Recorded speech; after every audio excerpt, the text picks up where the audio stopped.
अस्सलाम वालेकुम स्टूडेंट्स, चांद अकील है, lecture in English in higher education department. बेटा आज की इस वीडियो में हम डिस्कस करेंगे साइंस एजुकेटर्स के हवाले से। और मैंने रिसेंटली एक डिटेल्ड वीडियो अपलोड की थी अपने यूट्यूब चैनल MK प्रिपरेशंस पे, जिसमें मैंने बताया था टेस्टिंग एजेंसी के हवाले से, रिक्रूटमेंट पॉलिसी के हवाले से, एलिजिबिलिटी क्राइटेरिया के हवाले से और कुछ इस तरह की मेरा बेटा कन्फ्यूजन थी जिसके हवाले से बच्चों ने काफ़ी सारे क्वेश्चंस पूछे।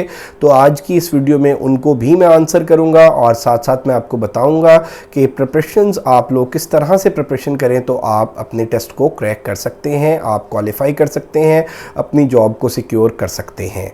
तो बुनियादी तौर पे बेटे एक जो क्वेश्चन है जो बच्चों के अंदर बहुत एक रेस्टलेसनेस पाई जा रही है, बेचैनी पाई जा रही है, या बड़ा एक फ्रीक्वेंटली पूछा जाने वाला क्वेश्चन है कि सर ये सीट्स कब तक आएंगी और सर इन सीट्स की नौयत क्या होगी, कि ये टेम्प्रेरी सीट्स होंगी, कॉन्ट्रैक्ट पे होंगी, डेली वेजेस पे होंगी या ये परमानेंट होंगी। तो बेटे एक बात मैं आपको बताता चलूँ कि ये सीट्स परमानेंट होंगी, क्योंकि पंजाब स्कूल एजुकेशन डिपार्टमेंट में रिसेंटली अनाउंस किया जा चुका है कि रैशनलाइजेशन का प्रोसेस होगा और रैशनलाइजेशन के बाद जो है वो मेरा बेटा स्कूल्स के अंदर जो सीट्स की अवेलेबिलिटी है उनके हवाले से एक रिक्विजिशन बनेगी, एक समरी तैयार होगी और उसके अकॉर्डिंग जो है वो रिक्वायरमेंट के अकॉर्डिंग रिक्रूटमेंट होगी।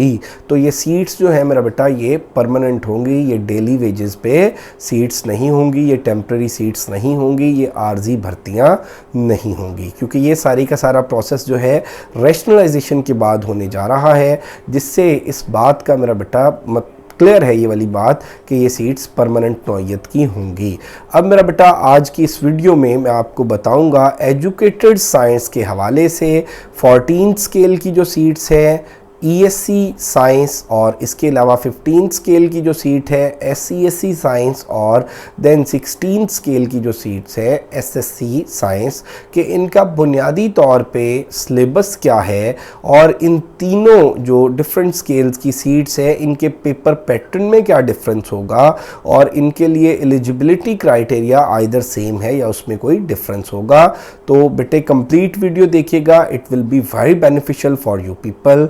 वन बाय वन हम चीज़ों को डिस्कस करते हैं। सबसे पहले तो मैं आपको ये बताता चलूँ कि एलिजिबिलिटी क्राइटेरिया में मेरा बेटा दो चीज़ें आप लोगों ने जहन में रखनी है, एक तो आप लोगों की एज और दूसरा क्वालिफ़िकेशन के हवाले से मैं आपको बताता चलूँ कि अगर आप लोगों का मास्टर्स है साइंस के किसी भी डिसिप्लिन में, मास्टर्स या BS है, then you are eligible to apply. अगर आपकी 16 इयर्स ऑफ एजुकेशन है, केमिस्ट्री में है, फिज़िक्स में है, मैथमेटिक्स में है, बायो में है, बॉटनी में है, जोलॉजी में है, देन मेरा बेटा you are eligible to apply. और इसके अलावा जो इक्विवेलेंस मेरा बेटा डिग्रीज़ की है वो भी हम अपने पेज के ऊपर अपलोड कर देंगे, जो PPSC ने मेरा बेटा जिन डिग्रीज़ को इक्विवेलेंस दी हुई है। जैसे साइंस के कुछ डिफरेंट डिसिप्लिन्स होते हैं, माइक्रोबायोलॉजी है, इसी तरह से मेरा बेटा जोलॉजी, बॉटनी है। तो मतलब कुछ स्टूडेंट्स के ये क्वेश्चंस इस तरह के क्वेश्चंस आते हैं कि सर मेरा तो बॉटनी में मास्टर्स है या बॉटनी में BS है, आइदर आई एम एलिजिबल और नॉट। तो बेटा ऑब्वियसली अगर आपका बायो के किसी भी सब डिसिप्लिन में भी BS या मास्टर्स है देन यू आर एलिजिबल। और जो इक्विवेलेंस के है मेरा बेटा इक्विवेलेंस लेटर वो भी हम अपने पेज के ऊपर और अपने यूट्यूब चैनल के ऊपर अपलोड कर देंगे। और इसमें बेटे अब ये देख लें कि B.Ed के हवाले से बच्चों का मोस्ट जो फ्रीक्वेंट एक क्वेश्चन पूछा जाता है कि सर B.Ed की कंपल्शन है या नहीं। मैंने आपको बताया बेटे कि एजुकेटर्स की जॉब्स के लिए B.Ed कंपल्सरी नहीं होगा, लेकिन B.Ed के मार्क्स के अंदर फाइनल जो रिक्रूटमेंट है उसमें 5 मार्क्स होंगे। अब मेरा बेटा अगर हम आ जाएं कि जो 14 स्केल है और जो 15 स्केल है इसका पेपर पैटर्न क्या होगा एजुकेटर साइंस का, तो मेरा बेटा 14 स्केल और 15 स्केल का जो पेपर है वो मोस्ट प्रॉब्ली जो है NTS कंडक्ट करेगा। और इसमें जो पेपर पैटर्न है इन दोनों सीट्स के लिए 14 स्केल साइंस के लिए भी और 15 स्केल साइंस के लिए भी वो पेपर पैटर्न जो है वो सेम होगा। इसमें science plus maths elementary level तक, और बेहतर है कि आप इसको मैट्रिक लेवल तक अच्छे तरीके से प्रिपेयर करें। साइंस प्लस मैथ्स जो है ये 60% पोर्शन होगा, यानी 30% पोर्शन जो है वो साइंस का होगा और 30% पोर्शन जो है वो मैथ्स का होगा। I am talking about 14th scale ESC science और 15th स्केल SCSE साइंस। 60% में 30% मैथ्स है और 30% साइंस है। इसके अलावा बेटे 10% जो है ये Islamic studies plus social studies, यानी कि 5 नंबर की इस्लामिक स्टडीज़ होगी और 5 नंबर की सोशल स्टडीज़ होगी। तो इस तरह से ये 70 मार्क्स बन गए। और इसके बाद मेरा बेटा इंग्लिश जो है, इंग्लिश ग्रामर का पोर्शन वो 10 मार्क्स का होगा, कंप्यूटर का पोर्शन 10 मार्क्स का होगा और करंट अफेयर्स और जनरल नॉलेज का पोर्शन 10 मार्क्स का होगा। मैं एक दफ़ा दोबारा बोल देता हूँ, इस बात को मेरा बेटा नोट कर लीजिएगा, क्योंकि ये मोस्ट इम्पॉर्टेंट चीज़ है कि पेपर का पैटर्न क्या होगा और आपको किन किन चीज़ों को फोकस्ड होके प्रिपेयर करना है। तो बेटे 60% जो पोर्शन है वो मैथ्स और साइंस का होगा और उसका लेवल जो है वो एलिमेंट्री और सेकेंडरी लेवल की ये चीज़ें होंगी। एलिमेंट्री और सेकेंडरी लेवल से मुराद ये है कि आप लोग 6th to 8th ग्रेड चीज़ों को प्रिपेयर करें और देन मेरा बेटा 9th 10th की चीज़ों को प्रिपेयर करें। जो 8th ग्रेड तक चीज़ें होती हैं या स्कूल्स होते हैं उनको एलिमेंट्री स्कूल्स हम बोलते हैं और जो 10th तक होते हैं उनको सेकेंडरी स्कूल्स बोलते हैं और सेकेंडरी लेवल बोलते हैं। और इसी तरह से जो हायर सेकेंडरीज होते हैं उनमें फर्स्ट ईयर और सेकेंड ईयर भी इंक्लूडेड होती हैं। तो बेटे अब इसमें एक और बात मैं आपको बताता चलूँ कि साइंस और मैथ्स आप प्रिपेयर कर रहे हो 60 मार्क्स का, देन मेरा बेटा आप 10 मार्क्स के लिए इस्लामिक स्टडीज़ और सोशल स्टडीज़ प्रिपेयर कर रहे हो। 10 मार्क्स के लिए आप इंग्लिश को प्रिपेयर करोगे और इसी तरह से 10 मार्क्स के लिए आप कंप्यूटर को प्रिपेयर करोगे और 10 मार्क्स के लिए आप करंट अफेयर्स और जनरल नॉलेज को प्रिपेयर करोगे।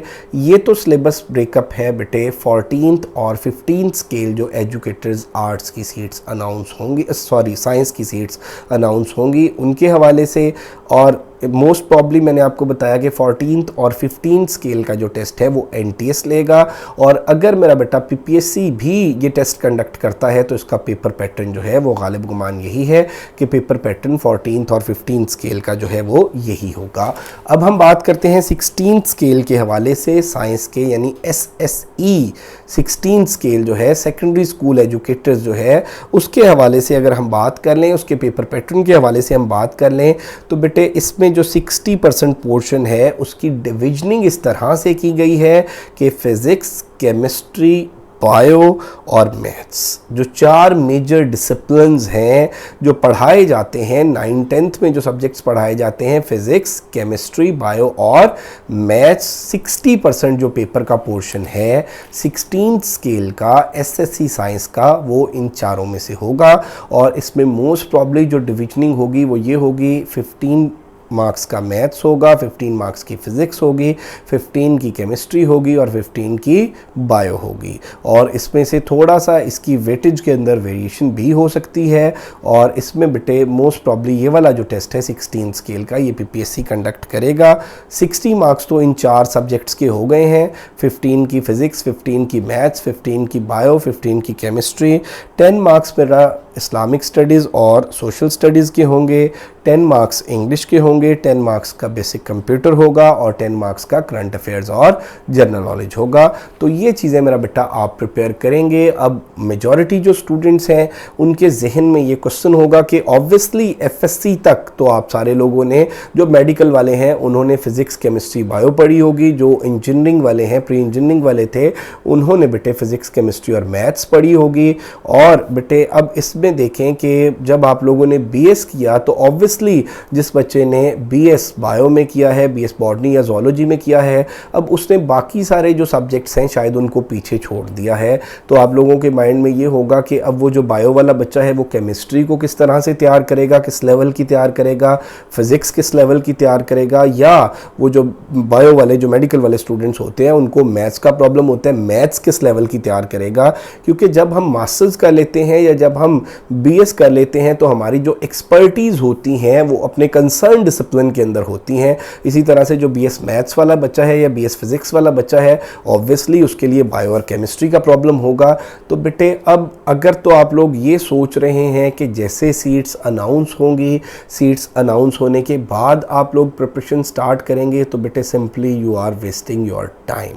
डोंट वेस्ट योर टाइम मेरा बेटा। If you want to secure your seat तो आप लोगों को कमिटेड होना पड़ेगा, क्योंकि 5 साल के बाद ये सीट्स अनाउंस होने जा रही हैं और कंपटीशन जो है वो बहुत टफ होगा एज़ कंपेयर टू पास्ट, क्योंकि पास्ट के अंदर आप ये देख लें कि 2012, 2013, 14, 15, 16, 17 और इवन जो लास्ट रिक्रूटमेंट हुई वो 2018 के स्टार्ट में हुई, तो उसके बाद से बेटे एजुकेटर्स की भर्तियां उस तरह से अनाउंस नहीं हुई, इसलिए काफ़ी अरसे से बहुत से लोग जो है वो वेट कर रहे हैं और बहुत से लोग प्रिपरेशन भी कर रहे हैं। सो अगर आप लोग मेरा बेटा कामयाब होना चाहते हैं तो अभी से अपनी तैयारी स्टार्ट कर दें।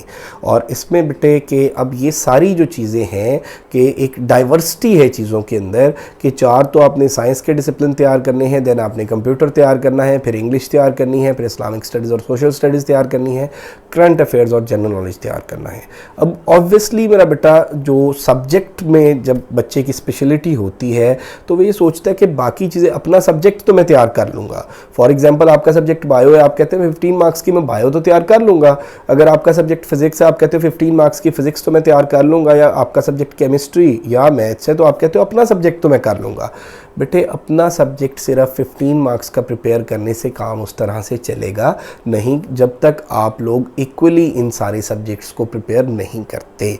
अब उसमें आप लोगों के माइंड में शायद ये बात आ रही हो कि ये इतनी मतलब वसी डोमेन बन जाती है तो किस तरह से बेटे चीज़ों को प्रिपेयर आप करें। बेटे याद रखिएगा कि कामयाब होने के लिए सबसे पहले आपने अपना एक वो जो रास्ता है, जो ट्रैक है, एक वे जो है उसका तायुन करना होता है। जी हाँ, आई एम टॉकिंग अबाउट बेटे कि आप लोगों ने चीज़ों को स्ट्रीमलाइन करना होता है, आप लोगों ने चीज़ों का सिलेबस ब्रेकअप बनाना होता है। तो MK प्रिपरेशंस के प्लेटफॉर्म से we are going to start a session 20 April से हम सेशन स्टार्ट करने जा रहे हैं। बहुत से स्टूडेंट्स मेरा बेटा बहुत सी इंक्वायरीज़ थी कि सर आप लोगों का सेशन कब स्टार्ट होगा। MK प्रिपरेशंस के प्लेटफॉर्म से बेटे 20 अप्रैल से हम सेशन स्टार्ट करने जा रहे हैं, एजुकेटर्स साइंस का भी और एजुकेटर्स आर्ट्स का भी।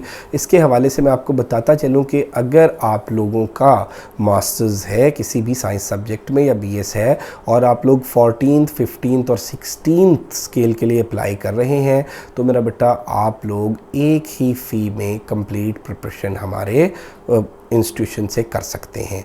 यानी बेटे आप लोगों का जो 14 स्केल का पेपर पैटर्न और जो सिलेबस है, जो 15 स्केल का है और जो 16 स्केल का है, इन तीनों के लिए आप लोगों को अलग अलग रजिस्ट्रेशन कराने की ज़रूरत नहीं है। आप लोगों को एक ही रजिस्ट्रेशन में इन तीनों का सिलेबस प्रिपेयर कराया जाएगा और ये हमारा 2 मंथ्स का सेशन होगा जिसमें हम कंप्लीट प्रिपरेशन कराएंगे पेपर पैटर्न के अकॉर्डिंग। और इस 2 मंथ के सेशन के चार्जेस जो हैं वो जस्ट 5000 हैं और इसमें हम टॉपिक वाइज अपने नोट्स शेयर करेंगे, टेस्ट शेयर करेंगे, टेस्ट की कीज़ शेयर करेंगे, डिस्कशंस कराएंगे, रिकॉर्डेड लेक्चर्स प्रोवाइड करेंगे। तो बेटे if you want to join us, get yourself registered. और इस पूरे सेशन के मैंने पहले भी बताया कि 5000 चार्जेस हैं। रजिस्ट्रेशन का मेथड ये है कि आप गिवन नंबर्स में से किसी भी नंबर पे फ़ी सबमिट करके अपना नेम, क्वालिफ़िकेशन और साथ ब्रैकेट में बेटे आप लिखेंगे एजुकेटर साइंस। आप हमारे गिवन नंबर्स पे स्क्रीनशॉट शेयर करेंगे अपनी फ़ी सबमिशन का तो हम आपको पेड ग्रुप में ऐड कर लेंगे। वहाँ पे आपके साथ सिलेबस ब्रेकअप शेयर हो जाएगा और वो पूरे के पूरे प्लानर के अकॉर्डिंग हम प्रिपरेशन कराएंगे। सो बेटा आप लोग अगर हमें ज्वाइन करना चाहते हैं और फर्दर आप लोगों के माइंड में कोई क्वेश्चन है तो आप लोग हमारे गिवन नंबर्स पे इंफॉर्मेशन के लिए भी कांटेक्ट कर सकते हैं। Get yourself registered. Thank you very much. Stay blessed. अल्लाह हाफिज़।